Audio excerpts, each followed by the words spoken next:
प्रधानमंत्री नरेंद्र मोदी ने कहा है कि न झुकेंगे न हटेंगे। गरीबों के घर का चूल्हा जलता रहे, इसे लेकर मुफ्त अनाज की योजना को चालू रखेंगे। पीएम मोदी लोकसभा चुनाव 2024 को लेकर शुक्रवार को धनबाद में चुनाव अभियान का शंखनाद कर रहे थे। बीजेपी की ओर से आयोजित जनसभा को संबोधित करते हुए प्रधानमंत्री ने कहा कि झारखंड में तेज विकास के लिए जरूरी है कि यहां कानून व्यवस्था अच्छी हो, शासन प्रशासन ईमानदार हो। लेकिन जब से जेएमएम और कांग्रेस की परिवारवादी, भ्रष्टाचारी और तुष्टीकरण वाली सरकार बनी है, तब से यहां स्थितियां बदली हैं।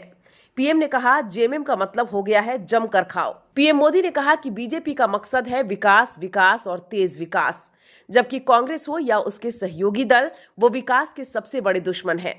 देश कह रहा है, जहां दूसरों से उम्मीद खत्म हो जाती है, वहां से मोदी की गारंटी शुरू होती है।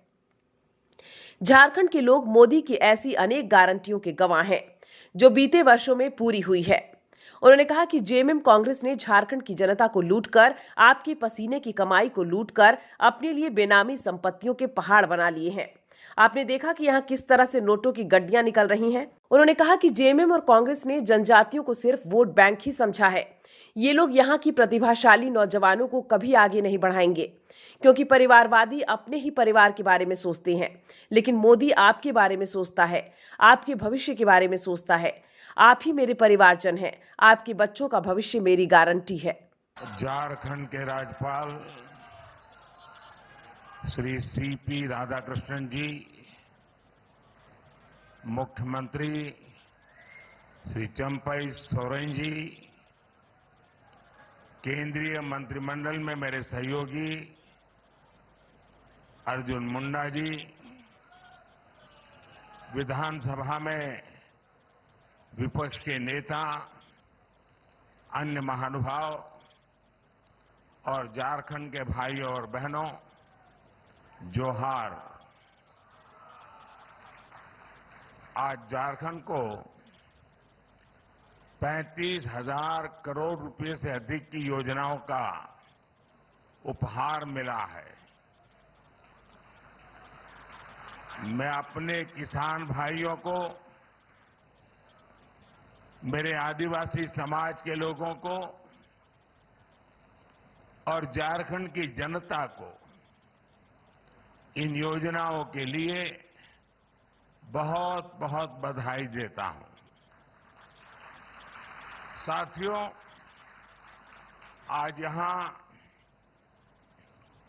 सिंदरी उर्वरक कारखाने का लोकार्पण किया गया है। मैंने संकल्प लिया था कि सिंदरी के इस खाद कारखाने को जरूर शुरू करवाऊंगा।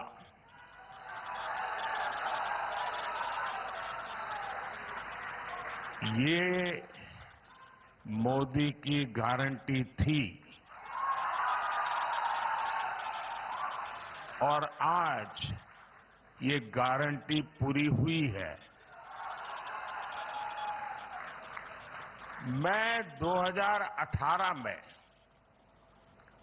इस फर्टिलाइजर प्लांट का शिलान्यास करने आया था।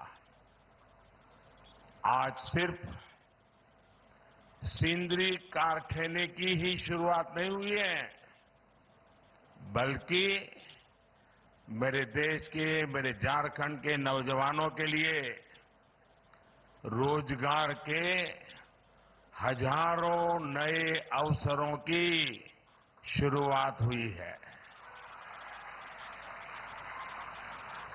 इस खाद कारखाने के लोकार्पण के साथ ही आज भारत ने आत्मनिर्भरता की ओर भी एक बड़ा कदम उठाया है। हर वर्ष भारत में करीब करीब 360 लाख मैट्रिक टन यूरिया की जरूरत होती है। 2014 में जब हमारी सरकार बनी तो उस समय देश में 225 लाख मैट्रिक टन यूरिया का ही उत्पादन होता था। इस बड़े गैप को भरने के लिए भारत में बड़ी मात्रा में यूरिया का आयात करना पड़ता था। इसलिए हमने संकल्प लिया कि देश को यूरिया के मामले में आत्मनिर्भर बनाएंगे।